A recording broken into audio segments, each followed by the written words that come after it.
So if you'd like to question for Sione, yeah, right. So just so close but so far. You guys were in it and you came back, refused to die. Just be proud of that, but obviously feel it's probably a missed opportunity. Yeah, definitely. I'm proud of that. I'm proud of the resilience shown within the group. That's something that we spoke about before the game, and there were plenty of instances where we could have thrown in the towel 14-0 down to start the game, and then we went 21 points down after that in the second half. There were plenty of times where we could have thrown in the towel and the score could have got blown out, but I'm proud of the resilience in the group to stay in it, but I'm probably more disappointed in just the missed opportunities that we had. We created a lot of problems, I thought, for that South African defence, made a lot of line breaks, beat a lot of defenders, but credit to them as well. They scrambled really well, and that's their identity, I suppose, is they work hard for each other and they scramble, and we weren't able to capitalise on, I suppose, that good play through the middle of the park. Sione, it was quite a strange game in that there were massive swings in momentum. I mean, there were times when, as you say, South Africa looked well in control. You guys would come back. There were times when you guys looked massively in control and then suddenly it swung. Was that just the nature of the game, or is there something that you guys feel you could have controlled a bit better to prevent those swings? Yeah, I think that's the nature of the game at the moment, just the way the game's being reffed at the moment, and I think it's good for rugby. They're heavily, I suppose, favouring the attacking side and makes for good viewing for everyone, I suppose. But I thought there were a few instances where we let ourselves down in transition. The one, off their goal line dropout where they end up running through off a muffed kick and they take it all the way down to the other side. It's a big swing of momentum when we're down on their side of the field, and there were a couple of those during the game that I thought we could control. But other than that, I thought we wrestled momentum back really well when we didn't have it, and when we did have it, I suppose we didn't.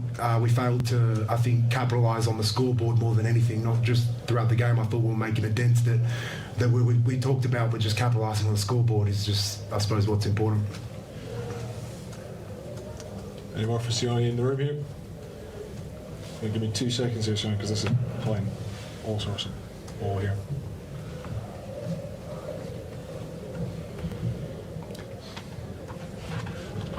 Sorry, guys. There's your chance for one more question for Sione. Anyone else? Thank you. Save us from the text. Now there's 5. Yeah, go on. Right there. I'm just going to ask, you guys come out here quite often now because you're part of the URC. I mean, how much does that help you? Because, I mean, obviously you're far more familiar than, for instance, England, where they came last week. I mean, how much does it benefit Scotland rugby? Yeah, definitely. I think having the South African teams in our comp benefits us massively, and they're always going to be there at the World Cup, so the more we can familiarise ourselves playing against their players and travelling over here and playing in this environment, I think the better. And today was a massive... I'd never played South Africa away from home or in their backyard. I don't think many boys have. So just to be over here and experience that, I think it's amazing competition, and it's good preparation for us for the World Cup. Okay, we'll come to the guys on the Zoom. I'll send the audio around. We had a little bit of trouble joining, guys, so apologies for that one. If you'd like to ask a question for Sione, give us a shout. Just raise your hand, please. Oh, this is going to crash now, isn't it?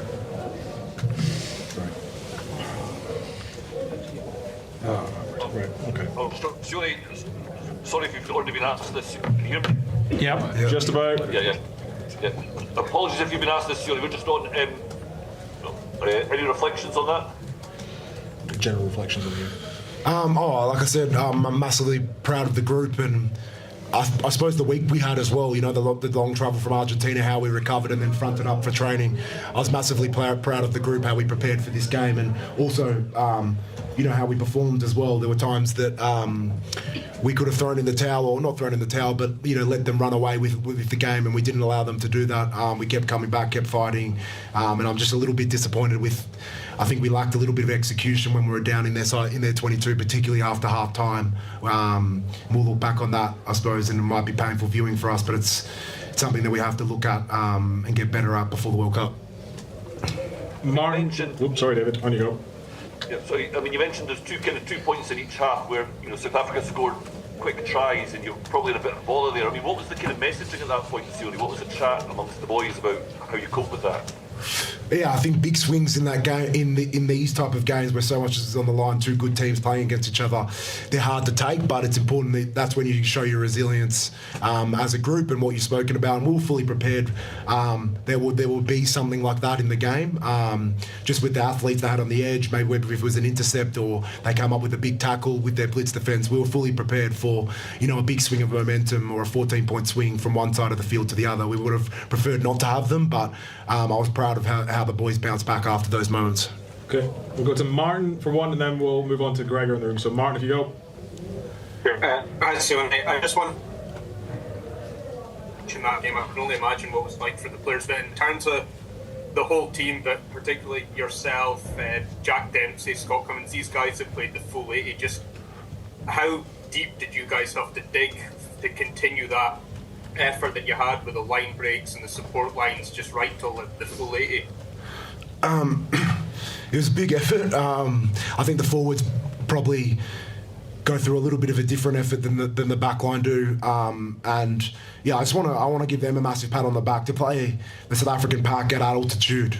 It's a massive task, and yeah, I just want to pat our pack on the back. I thought they stood up really well, and yeah, I think our backs we played our part, and we worked hard around the field. But I think particularly the pack, I'd like to shine the light on them a little bit more than the back line, because they're often in the trenches in these type of games, doing a lot of the hard work and expending a lot of energy. So I thought, yeah, like the guys you mentioned that played the full 80 in the forward pack, they deserve a massive pat on the back. Okay, thanks. We'll go to questions for Gregor in the room. Sione, you're good to go. Thank you. Raise a hand for questions.